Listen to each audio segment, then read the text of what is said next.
Isang lalaki ang naaresto matapos itong matukoy sa isang viral na CCTV footage sa Sampaloc, Manila. Kinilala ang suspect na si alias JL, 20 taong gulang at residente ng Sampaloc.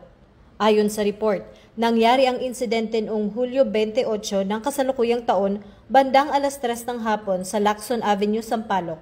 Habang nakasakay sa truck ang anak ng biktima na si Ana Lincia at ginagamit ang cellphone ng ina, bigla na lang umanong inagaw ng suspect ang Vivo V11 Pro na cellphone na nagkakahalaga ng 9,000 piso. Mabilis na tumakas ang suspect matapos ang pagnanakaw. Ang buong insidente ay nakuha na ng CCTV camera ng Barangay 429 at ito ay naging viral sa Facebook. Dahil sa pagkalat ng video, nagsagawa ng follow-up operation ang mga pulis mula sa Sector 3 sa pangunguna ni Police Lieutenant Mervin Sumang. Makalipas ang 2 araw noong Hulyo 30, kusa namang sumuko ang suspect sa tanggapan ng Special Mayor's Reaction Team.